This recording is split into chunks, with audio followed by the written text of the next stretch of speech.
बिहार में विधानसभा के चुनाव हैं। ऐसे में चुनाव से पहले खुद तेज प्रताप यादव यहाँ पर हमारे साथ मौजूद हैं। जनता दरबार लगाते हैं, जनता से बात कर रहे हैं और जनता की परेशानियों को समझते हैं और तमाम चीज़ों का सॉल्यूशन भी निकालते हैं। तेज प्रताप यादव जी हमारे साथ हैं। सर, जनता को देख रहे हैं, आपके साथ लोग हैं, युवा हैं, किस तरीके से चुनाव की तैयारी है? चुनाव के जिस तरीके से युवाओं का मसला को लेकर के जनता के बीच में हम जाने का काम करेंगे, जो मेन उनका बेसिक जो मसला है रोज़गार का, युवाओं का, उसको लेकर के हम जनता के बीच में हम 11 तारीख से हम अपना शुरुआत करने जा रहे हैं। 11 तारीख इन द सेंस कि हम अभी वर्तमान में हसनपुर के विधायक हैं और उस नाते वहाँ भी लोगों का डिमांड हुआ कि सर वहाँ भी आकर के एक बार जनता दरबार लगाइए और समस्या को सुनने का काम कीजिए। तो हम 11 तारीख को जो पहला सोमवार है वहाँ से हम शुरुआत कर रहे हैं। एक बड़ी शुरुआत है। आप हसनपुर से विधायक हैं, इससे पहले महुआ में भी रहे हैं, मेडिकल कॉलेज का भी निर्माण के कार्य आपने कराया।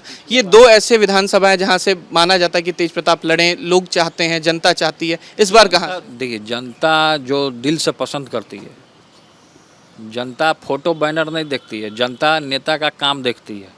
जो दिल से पसंद करती है, जो जनता से जुड़ा हुआ रहता है, जो ज़मीन से 24 घंटा हवाई जहाज या हेलीकॉप्टर में उड़ने वाले को पसंद नहीं करती है। जो धरातल जो रहती है, जो नेता जो वो काम करता है जनता के लिए, उसको लोग चुनने का काम करता है।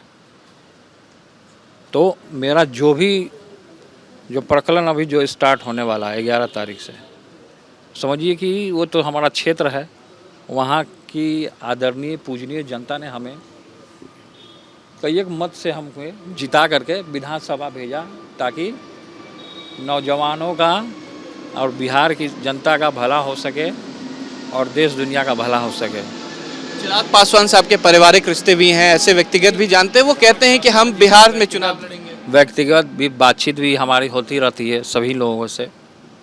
तो पॉलिटिकल लड़ाई अपनी जगह और व्यक्तिगत संबंध सबसे हो सकता है। चुनाव लड़ने की बात कर रहे हैं बिहार से, कहते हैं कि बिहार की जनता हमें बुला रही है। क्या लगता है कि फिर से चुनाव में कहीं ना कुछ चिराग पासवान बदलाव करने की कोशिश करें? वो क्या बदलाव करेंगे नहीं करेंगे तो उनका मामला है ना, उनका मामला है, वो क्या करेंगे नहीं करेंगे। नीतीश कुमार को लेकर कैसे देख रहे हैं? बार बार कहते हैं कि हमने विकास किया है, 2005 से पहले कुछ था क्या? जंगल राज था, लोगों का अपहरण होता था। तो जैसे हम ये कहना चाहेंगे, तो अभी तो अपराधी पे तो कोई लगाम लगाया नहीं है। खुलेआम क्राइम हो ही रहा है, खुलेआम लूट हो ही रहा है, खुलेआम मर्डर हो ही रहा है, खुलेआम बलात्कार हो ही रहा है। तेजस्वी जी के आवास के बाहर गोली का खोखा मिलता है, फायरिंग हो ही रहा है। तो ये कौन सा राज है? हम कहेंगे उनको कि ये महा जंगल राज है, महा जंगल राज है ये।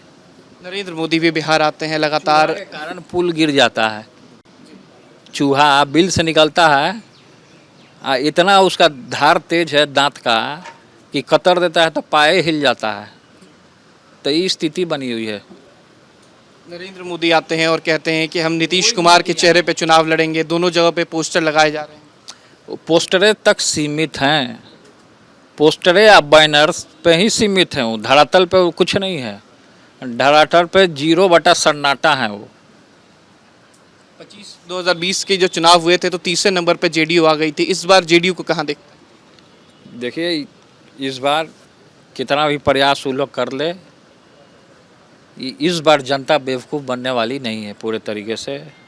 एक चेहरा देख रही है। हम बार बार कह रहे हैं, हम हर एक बार कहते हैं, इस बार जो सरकार आएगी तेजस्वी जी मुख्यमंत्री बनेंगे।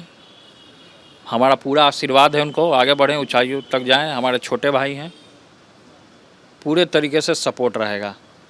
आप लोगों ने 17 महीने के कार्यकाल में रोजगार दिया।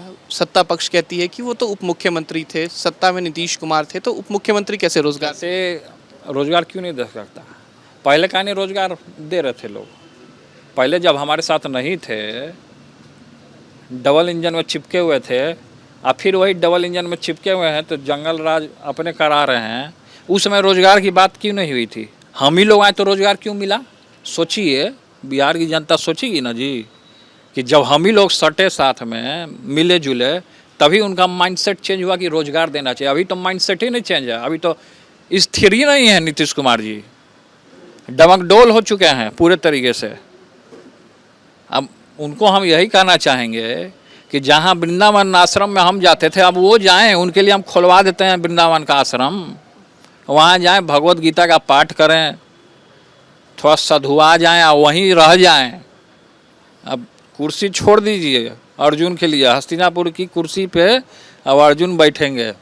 बहुत बेबाकी से सर आपका जवाब रहता है। एक सवाल है कि वोटर लिस्ट रिवीजन का एक बड़ा मुद्दा बिहार में उठ गया है, बार बार चुनाव आयोग जो है वो सब जो है ये सब भाजपा आरएसएस का ये सब का चाल है। चुनाव नज़दीक आता है तो ये सब अपना वोटर सबको तोड़ने का काम, अलग अलग पॉलिसी ला करके इन लोगों ने करने का काम करता है। तो ये सब से चीज़ से कोई फ़र्क नहीं पड़ने वाला है। जनता एक ही चेहरा मान गया है, एक ही लोग को मान गया है कि युवा नौजवान को आगे बढ़ाना है तो बढ़ाना है, बात खत्म है। एक आखिरी सवाल है, अखिलेश जी की तस्वीर आपने साझा की थी वीडियो कॉल पे, कई बार बातें अखिलेश होती जी से हमारे व्यक्तिगत संबंध हैं और हमारे रिलेशन में है अखिलेश जी।